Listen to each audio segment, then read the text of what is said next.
Even the darkest tunnel can't hide the light meant to shine.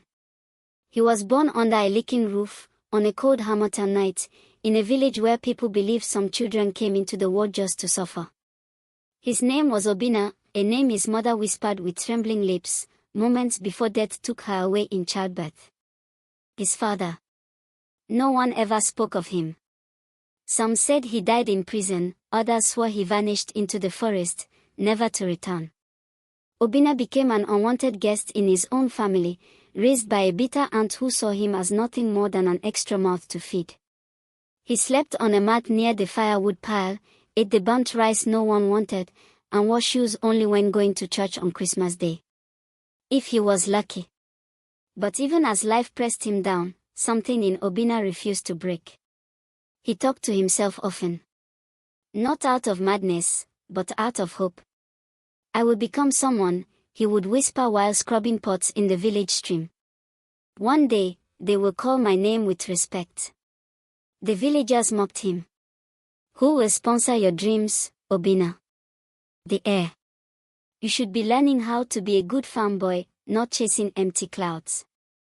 But destiny listens, even when no one else does.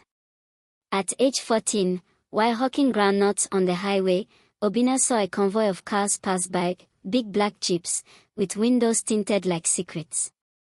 Inside one of them sat a man with a kind face and weary eyes. That man looked out, just once, and saw Obinna running barefoot in the dust. And in that fleeting moment, something shifted. The car slowed. The door opened.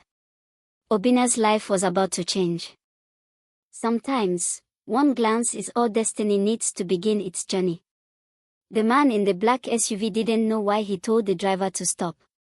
He couldn't explain it, only that the sight of the barefooted boy chasing after a groundnut tray stirred something deep inside him. He rolled down the window. You there, what's your name? Obinna froze, clutching his tray of groundnuts tightly to his chest. He had never been spoken to so directly by someone so important. And my name is Obinna, sir. The man's eyes softened. And you sell groundnuts on the highway? At your age? Yes, sir, Obinna replied, his voice shaking with a mixture of fear and hope. I don't have anyone to take care of me. The man nodded slowly. Where are your parents? My mother died the day I was born. My father, no one knows where he is. Silence. Then the man turned to his assistant. Get his guardian's contact. I want to speak with them. That evening, Obinna stood silently beside the same black SUV, watching as his aunt argued fiercely with the man and his assistant. You want to take him? Why? What is it to you? I don't owe you answers, the man replied calmly. I only asked for permission because it's the proper thing to do.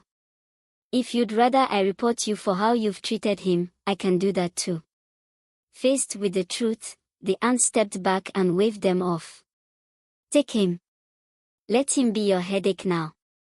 And just like that, Obinna's story changed chapters. Written by Jed the creator. From a mat near firewood, to a mattress in a guest room. From burnt rice to warm meals. From rags to fresh clothes.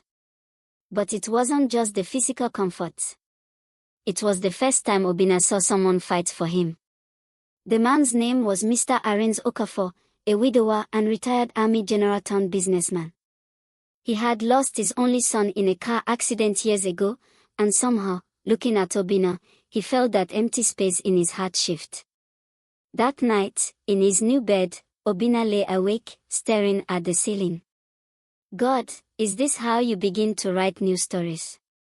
He didn't have all the answers yet. But he knew one thing. Destiny had found his doorstep. When destiny calls, even broken voices begin to sing again. The next morning, Obinna woke up to the smell of fried eggs and tea. At first, he thought he was dreaming. He had to touch the bedsheet again just to be sure. This was no dream. It was real. He stepped out of the room, shyly, only to be greeted by a cheerful voice from the dining room. You slept well? Mr. Arens asked, already seated and sipping from his teacup. "Yes, sir, very well, sir." The cook placed a full plate before Obinna, toast bread, eggs, and sausages. Obinna looked at it as though it was meant for someone else. "You'll eat," Mr. Arens smiled. "From now on, you're under my roof, and you'll live like you belong here." "Because you do?" Tears welled in Obinna's eyes. He nodded and slowly picked up the fork. That was the beginning.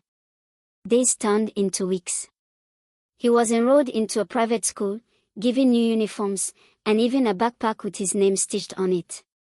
For the first time, he had books that weren't borrowed, a seat of his own, and teachers who called him Master Obinna. But not everyone welcomed him. One of the housemates, Edeora, wasn't happy with his presence. She gossiped often. From street boy to prince overnight. Wonders shall never end. But Obinna never complained. He focused. He studied hard. He remembered the words his mother once told him in a dream, the only dream he could recall clearly. "My son, never let the world dim your light. You were born with greatness." He believed that now. Every night, Mr. Arens would sit with him for a few minutes, ask about school, laugh at his stories, and sometimes even teach him history, his favorite subject. "Sir," Obinna asked one night, "why did you help me that day?" Mr. Arens was quiet for a moment, then looked at him with a distant smile. "Because you reminded me of someone I love deeply. And because, sometimes, God uses one broken soul to heal another." That night, Obinna slept with peace in his heart. He didn't know what the future held. But for the first time in his life, he wasn't afraid of it. Because now, he had hope. Even when the world turns its back, destiny always keeps the door slightly open. Weeks turned into months, and Obinna was no longer the timid boy who shuffled his feet in fear. He had grown taller, more confident, and his eyes sparkled with purpose. At school, he was always the first to raise his hand, always the last to leave the library. His teachers began to take notice. "Obinna, you're something special," his mathematics teacher once said. "You solve problems not just with your brain, but with your heart." Despite excelling in class, he stayed humble. He still greeted the cleaners, still helped classmates with their homework, even when they laughed at him for being a houseboy under the orange roof. But what none of them knew was that Mr. Arens had come to love Obinna like the son he never had. One day, during dinner, Mr. Arens spoke up. "Obinna, have you ever thought of what you want to become in the future?" Obinna hesitated, his spoon hovering over his plate. "I want to be someone important. Not for pride. But so that nobody like me ever feels unwanted again." Silence. Then Mr. Arens slowly nodded. "That's powerful, my son. And I believe you will be that, and more." Those words lit a fire in Obinna's soul. That same night, he opened an old notebook and scribbled at the top, "My destiny plan." He wrote. 1. Graduate with the best result. 2. Win a scholarship. 3. Build a home for abandoned children.